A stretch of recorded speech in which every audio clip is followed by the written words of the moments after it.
Okay, good evening. Today is supposed to be a Q&A, so if you all have any questions, we can start. Otherwise, I might want to say something.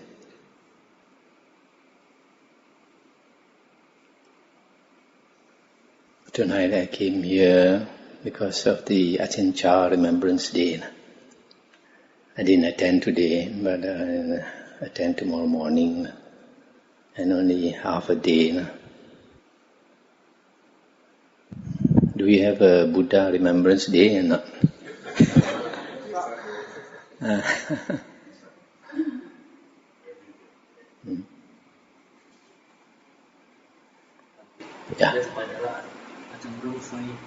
I think 5 years ago. I hope we won't close down. Recently we had one foreign monk come here. I don't know whether you all know. Created some problem. I think it's this rope. As Asians, we see Westerners becoming monks. So maybe we think it's harder for a Westerner to become a monk. So we have more respect. And sometimes we become greatly disappointed. Any questions? Some time ago when I went to VB, I met one Australian and he asked me one question. He said that if our consciousness is conditioned by our past karma, whatever consciousness that we experience is one old karma. But how come other beings who have their own karma also can witness other beings' consciousness? What happens to other beings? In the suttas, the Buddha said it is very difficult to meet somebody who has not been your father, your mother, your brother, sister, relatives, etc., friends, etc. So those that we meet are karmically related to us, have some affinity with us. So some of the karma that we have done is in common with them. That's why we come back together. For example, the Buddha said that if two persons want to meet again in their future life, 4 things are determined that they meet together. One is belief, that means like religion. One is one of the factors for coming together. Another one is generosity or selfishness. Equally generous people will meet together, say like in heaven, and selfish people will meet together in the ghost realm. And another factor is sila. Those who keep sila will probably meet together in the heavens. Please sit further in so that other people can come. Can sit right up. It's okay. Sit right up. So these 4 factors that determine our coming together in a future lifetime is faith, generosity or selfishness, sila or no sila, and wisdom. Wisdom or foolishness. Equally foolish people are born together, and equally wise people are born together. So the fact that we come together means we have much in common. So sometimes you find, for example, one house, the fire guts the house and the people cannot escape. So maybe 9 people in the house are burned to death. So maybe they did something in the past together the 9 of them. Maybe caught some animal and trapped it and burned it to death in a rat hole or whatever. So they suffer the same fate. So you can't say that you did a certain karma, then why other people are born together. Somehow we are karmically linked. But the Buddha said karma vipaka is something that is extremely complex. And don't think too much about it, otherwise you go cuckoo. Yeah. In our bookshop, a lot of people come and buy Buddha images. When they buy the book, since we are in a dilemma. If it says don't, problem. If I say yes, also problem. What should I do? Yeah, so who can bless the Buddha? Who is qualified? No, I think the monk says, the people in the bookshop says, then I get in trouble. And keep golden silence.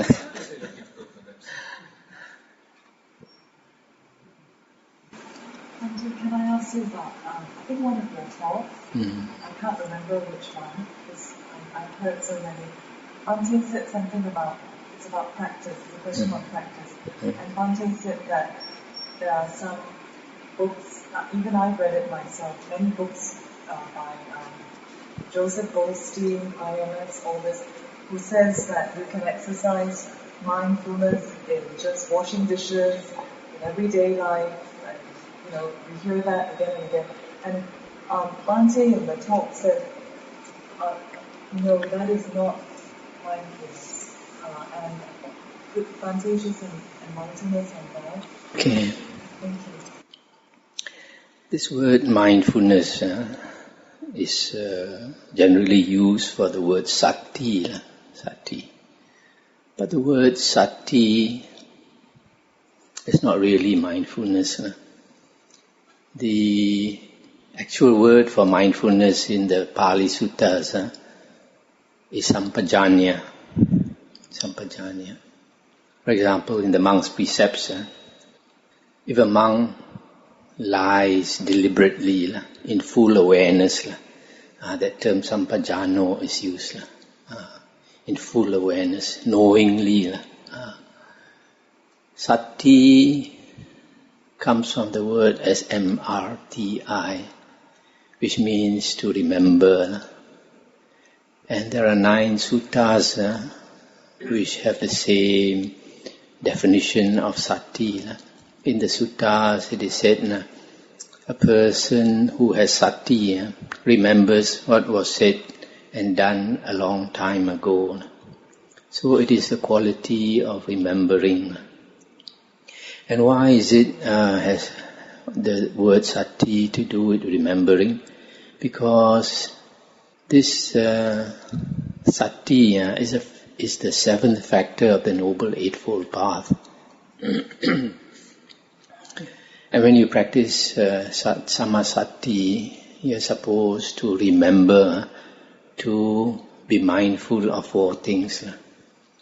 This word sati, you can say it is to remember, to recall, to recollect. So to recall is a good word, to bring to your mind. To bring to your mind, that means to be mindful of these 4 things. It is not general mindfulness. When sati is translated as mindfulness, there is the general mistake to think that it means general mindfulness.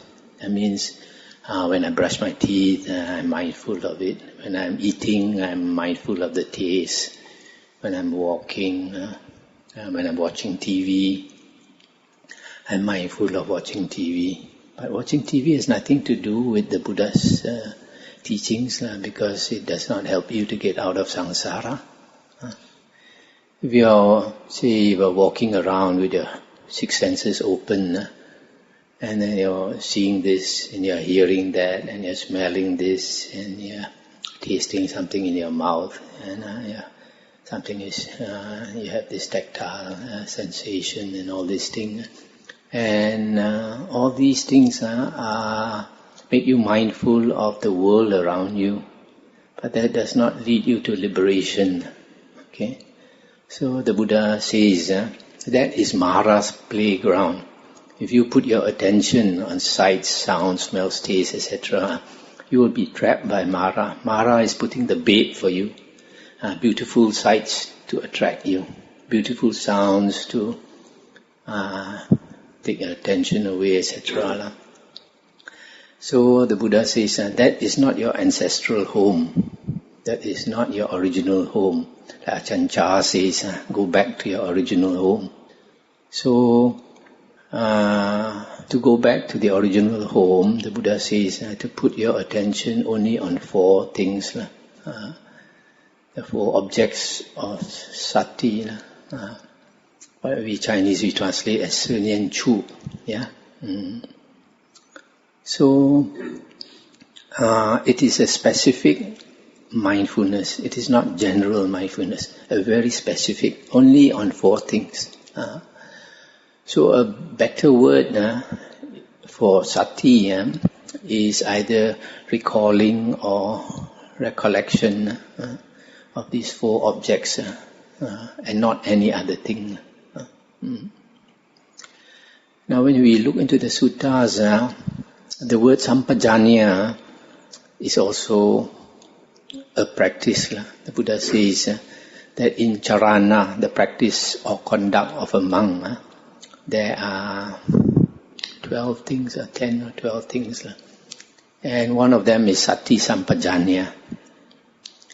And in the description of sampajanya, the Buddha says when a monk is walking, he is aware that he is walking. When he is sitting, he is aware. When he is changing his robe, he is aware, etc., etc. If you look carefully, even this sampajanya is not general mindfulness also. It is mindfulness concerning the body. Mindfulness concerning the body. Whatever the body is doing. The Buddha did not say you practice mindfulness when you are watching TV, when you are reading the newspaper. The Buddha didn't say that. The Buddha said only in relation to your body. And why? Because you will notice, those of you who practice meditation, you will notice that whenever your mindfulness runs away, what Chinese we call ta wang xiang, xiao tang, xiao sai, thinking east, thinking west. Your mind is running all over the place. You have forgotten that you're sitting here in meditation, right? The moment you remember your body is here, straight away your mind comes back to the present here and now. Yes or not? So it is important to bring your attention back to the body, because every time your attention comes back to the body, you are mindful of the here and now. That's why in the Kayagata Sati Sutta, mindfulness of the body, the Buddha said, mindfulness of the body leads to the deathlessness. So, in the spiritual path, in the holy path, we are trying to seek liberation. Okay? So, if you want to seek liberation, you have to understand very well what is liberation. What is the state of enlightenment? Enlightenment is the destruction of the asavas. The Buddha talked about 6 higher knowledges, abhinyas, and 5 of them are psychic powers. Yeah, have to do with psychic power. But one of them has to do with liberation, and that liberation is defined as the destruction of the asavas. So what is this asavas? Asavas are the uncontrolled mental outflows, the mind flowing This is what is called the leakage of the mind. In Chinese we call lo, lao, sim and lao. So basically, this is the outflow of consciousness, because consciousness creates the world. It is the 5 consciousness that creates the outer world. The seeing consciousness, the hearing, smelling, taste, touch consciousness. And the thinking consciousness creates the inner world. Okay? So whenever the consciousness flows, the world is created, and that is samsara. So to stop samsara, we have to stop the flow of consciousness. Okay? So how to stop the flow of consciousness is to have this mindfulness, mindfulness of the here and now, right? So whenever we are mindful of our body, we come back to the present. We are not thinking of the past, we are not daydreaming of the future and all these things. We come back to the here and now. So that is sampajanya, mindfulness in relation to our body. But even that is not so important as to be a factor of the Noble Eightfold Path. You notice in the Noble Eightfold Path, do you have a Samma Sampajanya? You don't have. Right mindfulness you don't have. But you have right Sammasati. So Sammasati is to be mindful of these 4 objects and to remember to be mindful only of these 4 objects. So if we have sati, the Buddha says in 9 suttas that we may remember very clearly what was said and done a long time ago. So if our mind runs, for example, the more we sleep, the more blur we become, the more we forget. But the Buddha's disciples, they practice sati and sampajanya to the extent that they don't sleep. The monks, they have to practice until they are mindful 24 hours a day. Then only they can become an arahant. Because in the Vinaya books, it is said that you cannot fault an arahant. You cannot accuse an arahant of doing anything wrong, because his mindfulness is 24 hours a day.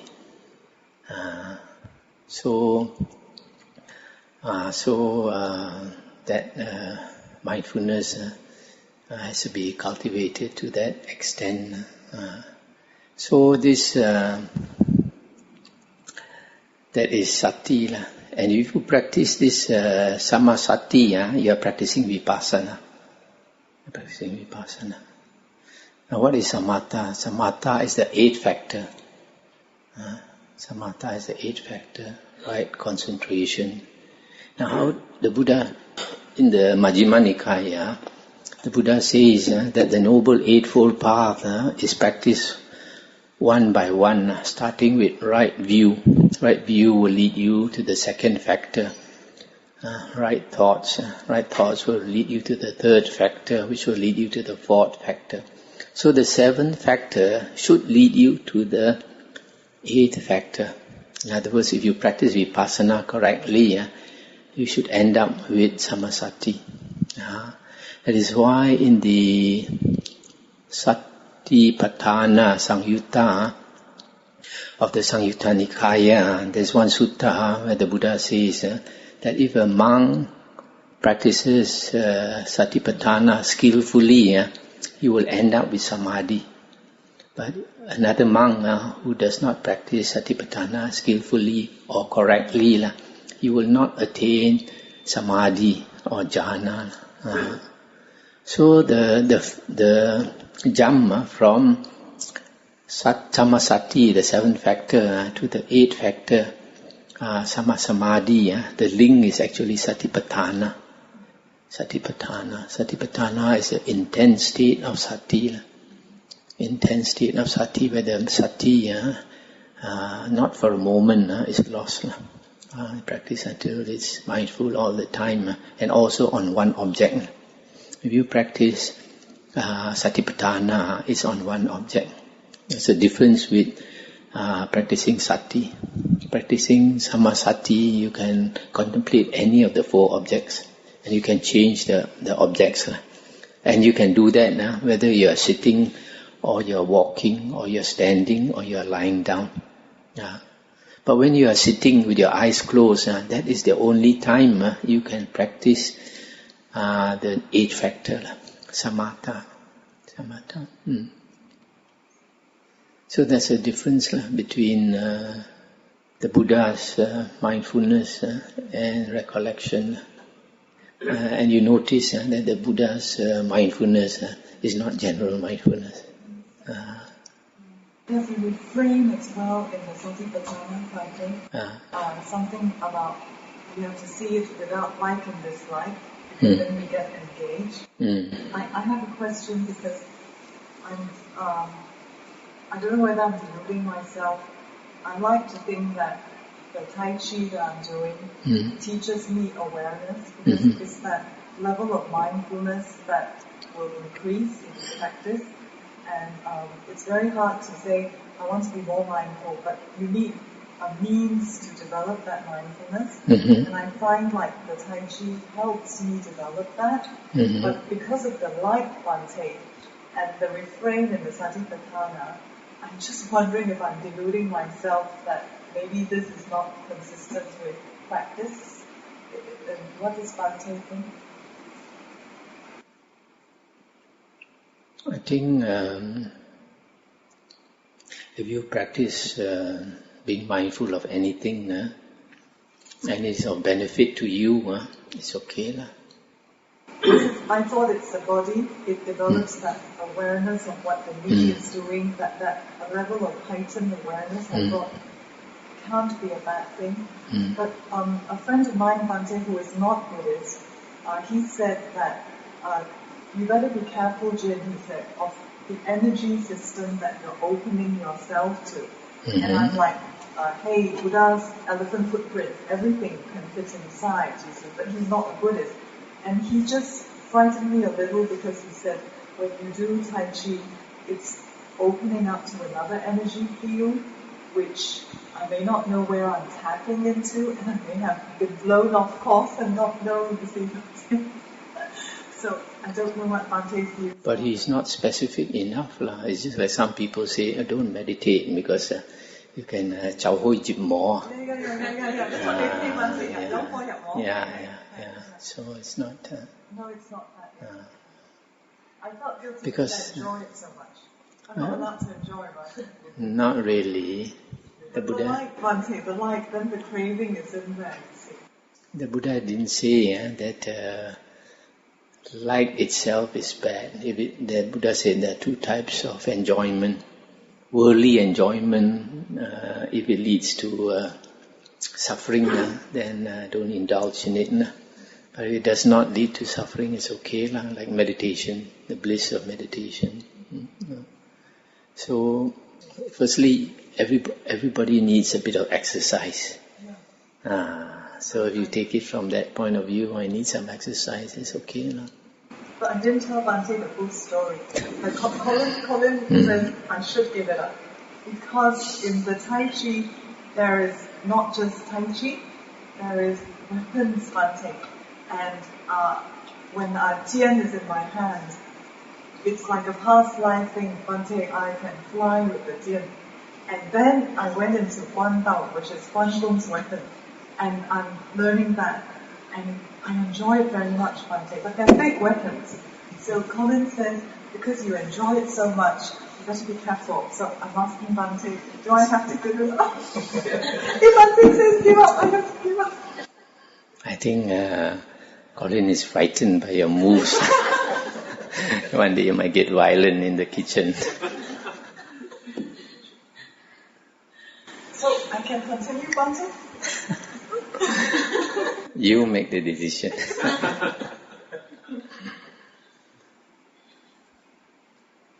If you don't do Tai Chi, what exercise are you going to do? I find it helps to sit.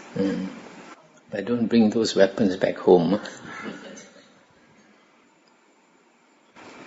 Bhante, what are your views with respect to practicing vipassana?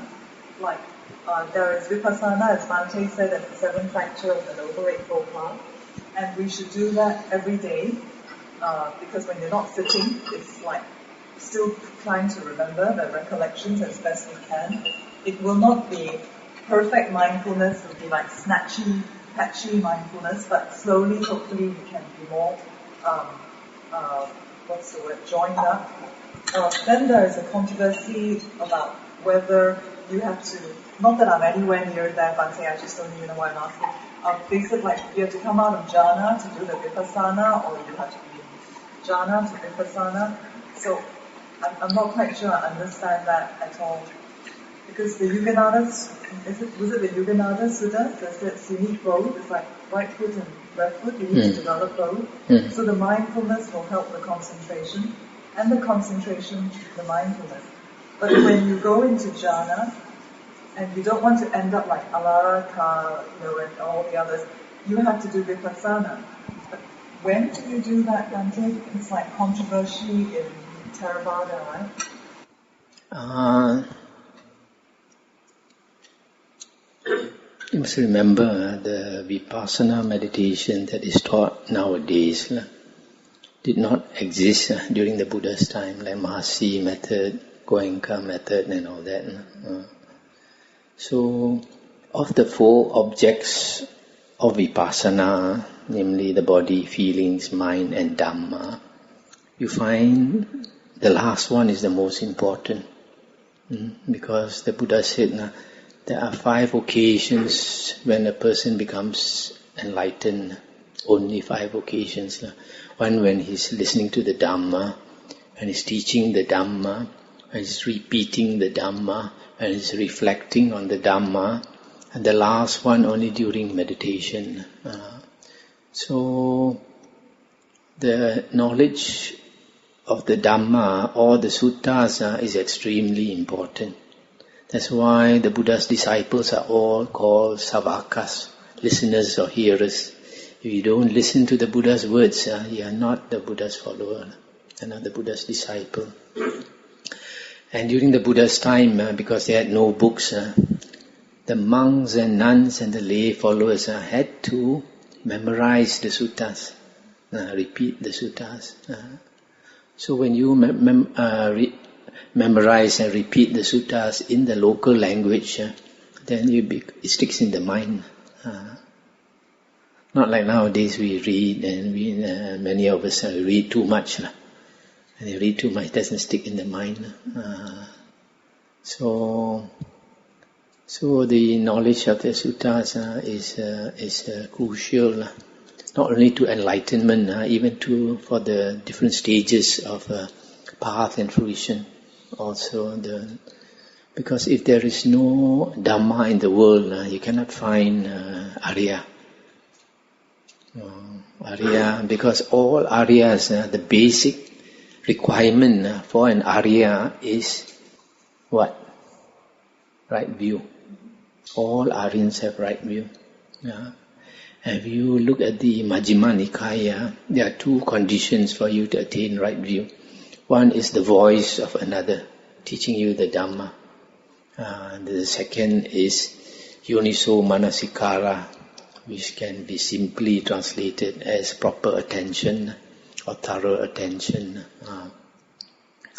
So only when you listen to the Dhamma from somebody else, like the Buddha, you read the Nikayas, only then you can get right view. If you just meditate, there are some meditation teachers, they tell their followers not to read any book. Just meditate. I have one monk friend, just came back from overseas. 9 years he was in a meditation center. And because that meditation center, they speak in a foreign language which he doesn't know in that country. So all he does is meditate. After 9 years he came back and asked him, "What did you get?" did you make progress in your meditation? He said, no. He was very frank, not like some people. He said, no. No. Sitting for 9 years, nothing.